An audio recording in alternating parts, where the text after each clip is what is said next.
All right, and now what we want to do is let's isolate the actual name of the file. In this case, it's going to be switch_2.php, and to do that you can use a function that's called basename.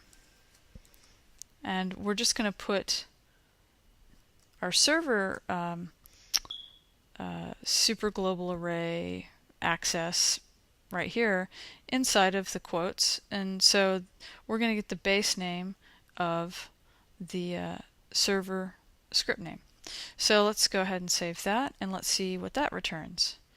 Okay, this is what we did have. If I hit refresh, now it just gives us the name of our actual file that we're currently running, okay, which is in our URL equivalent to that.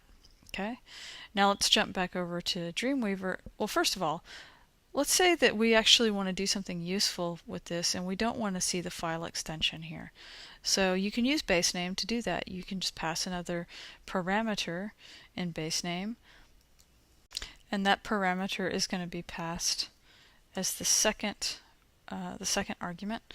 So we're going to, in single quotations, we're going to put .php.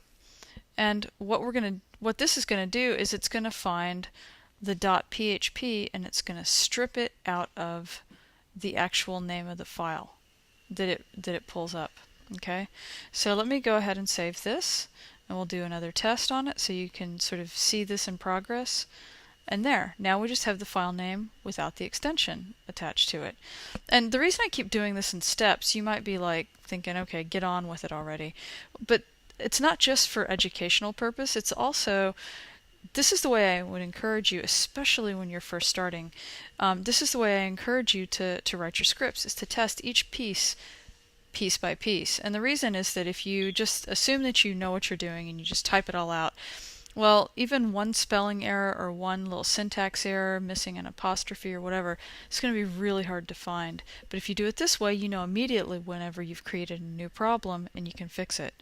So anyway, so now we've got the script name, but it's really not a very user-friendly format if we actually wanted to use it for something.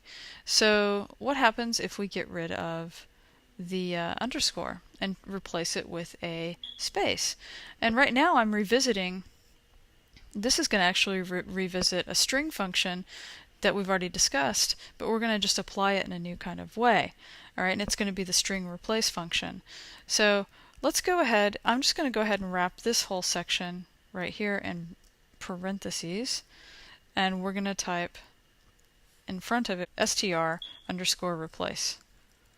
Okay, and the string replace function, as a reminder, is going to find a pattern and it's going to replace that pattern in. And the way we're going to do that is we're going to take a look at this, start here, where it says base name all the way to the end of the base name function, which is here. And we have to look at that as a single value. All right. Now I'm going to be doing a string replacement on that, so that means, like, as I just said, we have to find an existing pattern and replace it with a new pattern. So this is going to be, this entire thing that's highlighted right now is going to be the third argument passed. All right, we're going to pass three arguments. One is the thing to be found, the pattern to be found. The second argument is the pattern to replace the first pattern. And then the third argument is going to actually be the variable that we're going to be, or the variable or the string or whatever, the object that we're going to actually be replacing the pattern in. And in this case, this highlighted section right here is the pattern that we're going to be, or is the variable that we're going to be looking inside of to replace. And we're getting rid of the underscore. So first of all, let's go ahead and put a comma there so that we know that that's separate. And let's go ahead and type out the syntax that we're going to need. Okay, so right now this is the basic syntax. So you would have your single apostrophes with the comma that comes next, and then a space to separate these two. Although if you don't have the space, it's not the end of the world. It's going to read it just fine. And then you have another set of your single apostrophes, and then comma, and then after that you've got your final set of information, and that's going to be the thing that we're looking at. Now, in the first set of apostrophes, we're going to find the pattern of an underscore. And in the second one, we're going to replace it with a space character. Okay, and because we have the single apostrophes here, right, it's going to actually read anything that's inside of it as actually a string value. So anyway, we're going to go ahead and give this a shot. So as a recap, what it's going to do is it's going to do a string replace where it finds an underscore inside of this whole value right here, and it's that's going to basically be the base name of our existing file, which means it's going to strip off the PHP. Anyway, so it's going to find the underscore in that file name, and then it's going to replace it with a space. Alright, so let's go ahead and save this, and let's do a test. And you see here it did replace that underscore with a space. So now we have basically what looks like two words, switch and then two. So let's go back to Dreamweaver. Alright, and now we're back in Dreamweaver. You see that I actually went ahead and I decreased my font size for the code view so that you could actually see that this entire thing is all on one line. It was wrapping. I wanted it to be clear. Anyway, so what we're going to do now is we're going to apply the UCWords function to the page variable, because now page equals the value of all of this nonsense, right? And we decided up here, this is a refresh, that the value of the lowercase word switch space. So let's go ahead and we're going to redefine the page variable, and right now page currently equals this we just decided, right? Alright, so now we're going to say that it equals the UCWords of itself. So we're going to say UCWords, and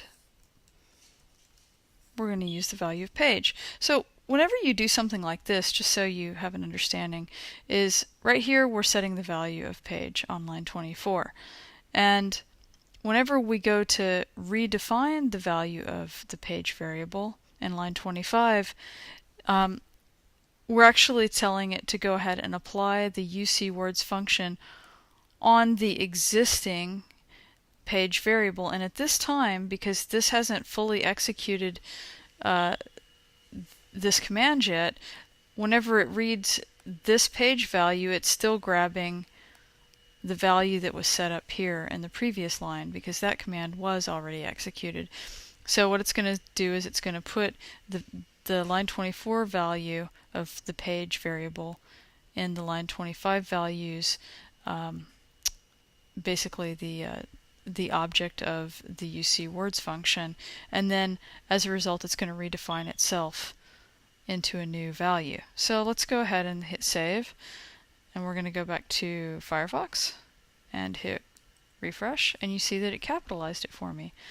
Alright, so it went ahead and capitalized. You could do something like, you could use this up inside of a title, or whatever. But what we're going to do is I'm going to show you the switch case to figure out how to get something to print to screen based on what your current page is. And remember, you could do a lot of different things. You could either have pictures that are different pictures on different pages. You could also tell it to assign certain CSS styles based on the existing page. So if you wanted to highlight which page you were on by making the background color or the background image be different on on the normal state for a link, for instance, whenever you're on that page it will maybe be a different color than all the other links. So there are a lot of different options that you can do. But right now what we're going to do is instead of echo page, what I'm actually going to do is the switch. So let's go ahead and we're going to write switch. And if we want to be really efficient, we can just take this existing switch case up here and we're going to modify it. So I'm going to copy that actually. I'm going to paste it down here, and instead of switch A, we're going to do switch page. And in the case of, okay, and remember what we're looking for. We're looking for the UCWords value. So we wouldn't actually write switch.php or something like that. we would have to write it the way that we see it here, because that's the current value. Otherwise, it's going to turn out to be a default where it doesn't find anything. Okay, so anyway, we're going to go ahead and do the case of, let's do it as 1. Okay, and then you can echo something here. All right, you could echo, for instance, let's do an H1 so that you know what page you're going to be on whenever the page loads. Okay, so here you page, because it's going to return whatever value for page current, whatever the current value of page is, it's going to return that value here. And we know that it's going to return the right value because we're actually telling it right here. In the case that page happens to equal this, then go ahead and print this that's highlighted right here. Okay? Okay, so anyway, let's go ahead and let's just copy this information right here, copy that, and replace that. We'll just change this to switch to, and then otherwise what we'll do is homepage.